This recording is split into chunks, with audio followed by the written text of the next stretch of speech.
नमस्कार दोस्तों, स्वागत है आप सभी का आपके अपने YouTube चैनल पर। दोस्तों, बिहार में नाग को मारकर पेड़ पर लटका दिया, फिर उसकी नागिन ने जो किया देखकर सबके होश उड़ गए। दोस्तों, ये घटना घटित हुई बिहार के एक गांव में, जहां अपने नाग की हत्या का बदला लेने के लिए एक नागिन ने करी सारी हदें पार। ये घटना जानकर आपके भी रोंगटे खड़े हो जाएंगे।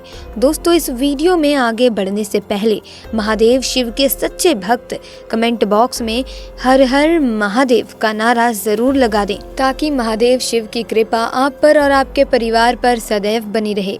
दोस्तों, ये घटना है बिहार के एक छोटे से गांव अरवल की, जहां दो दोस्त राजू और बिरजू इसी गांव में रहते थे। वो दोनों एक गरीब परिवार से थे, इसीलिए वो दोनों काम के सिलसिले में अक्सर दूसरे गांव जाया करते थे। जिस रास्ते से वो जाते थे वो रास्ता एक जंगल से होकर जाता था। उसी जंगल में रास्ते के करीब ही एक विशाल बरगद का पेड़ था। उसी बरगद के पेड़ पर एक इच्छाधारी नाग नागिन का जोड़ा रहा करता था। एक दिन की बात है, नागिन यूं ही जंगल में भ्रमण के लिए चली गई, लेकिन नाग वहीं पेड़ के नीचे सो रहा था। जब राजू और बिरजू शाम को उसी रास्ते से अपने घर आ रहे थे जहां वो बरगद का पेड़ था, उस समय वहां थोड़ा थोड़ा अंधेरा था। तो अचानक उन दोनों की नज़र उस नाग पर पड़ गई। पैरों की आहट से नाग नींद से जाग जाता है और अपनी सुरक्षा के लिए अपना फन उठाकर फुफकारने लगता है। नाग को इस तरीके से देखकर वो दोनों डर गए। उन्होंने सोचा कि ये नाग हमें ज़रूर डस लेगा, इसीलिए उन दोनों ने पास में पड़ा एक डंडा उठाया और उस नाग को डंडे से पीट पीट कर मार डाला और उसे उठाकर उसी पेड़ पर लटका दिया। और यही उन दोनों की सबसे बड़ी गलती थी। जब दोनों को पता चला कि ये कोई साधारण नाग नहीं बल्कि एक इच्छाधारी नाग है, तो जल्दी से दोनों अपने घर की तरफ भाग गए। इधर जब इच्छाधारी नागिन वापस उसी पेड़ के पास आई और अपने मृत नाग को पेड़ के ऊपर लटका हुआ देखा, तो उसे देखकर वो बेसुध हो गई। उसने अपने नाग की आंखों में उसके कातिलों को देख लिया था।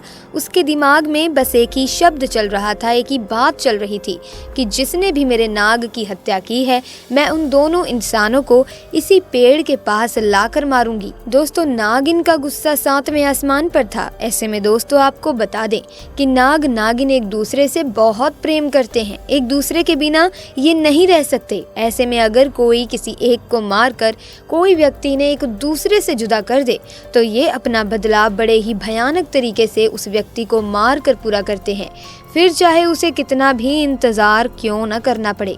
ऐसे में उसने बहुत सालों तक उसी पेड़ पर रहकर अपने नाग के कातिलों का इंतज़ार किया, परंतु राजू और बिरजू ने उस घटना के बाद से उस स्थान से निकलना ही बंद कर दिया था। परंतु इच्छाधारी नागिन अपने नाग की हत्या का बदला लेने के लिए बहुत ही ज़्यादा तड़प रही थी। उसके सब्र का बांध अब टूट चुका था। उसने निश्चित किया कि अब मैं गांव में जाकर ही दोनों हथियारों से बदला लूंगी। उसने एक बहुत ही सुंदर कन्या का रूप बनाया और भेष बदलकर उसी गांव में पहुंच गई जहां राजू और बिरजू रहते थे। उसने पूरे गांव में नाग की आंखों में देखे उन दोनों कातिलों को बहुत ढूंढना चाहा, पर वो कहीं नहीं मिले।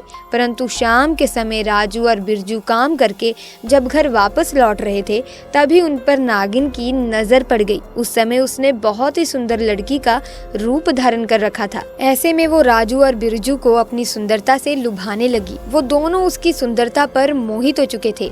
तभी उस लड़की ने कहा कि आओ, मैं तुम्हें स्वर्ग की सैर कराती हूँ। वो दोनों भी ये सुन बेसुध हो गए और उसके पीछे पीछे जाने लगे। वो उस लड़की की सुंदरता में इतना मोहित हो चुके थे कि उन्हें समझ ही नहीं आ रहा था कि वो उसी स्थान पर जा रहे हैं जहाँ पर उन दोनों ने नाग की हत्या की थी। अब वो इच्छाधारी नागिन उन दोनों को लेकर उसी पेड़ के पास आ गई और अपना भयंकर विशाल रूप उन दोनों को दिखाया, जिसे देखकर दोनों के होश उड़ गए और डर के मारे दोनों कांपने लगे। नागिन ने दोनों को डस डस कर उसी पेड़ के पास मार दिया और पुनः उसी पेड़ के पास रहने लगी।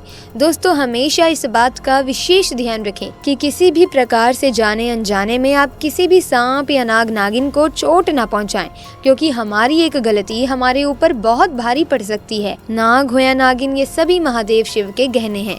हमारा कार्य है कि जैसे हम महादेव की भक्ति करते हैं, ठीक सिर्फ उन्हीं के साथ ही हमें इनकी पूजा अर्चना करनी चाहिए, ना कि इन्हें चोट पहुंचानी चाहिए।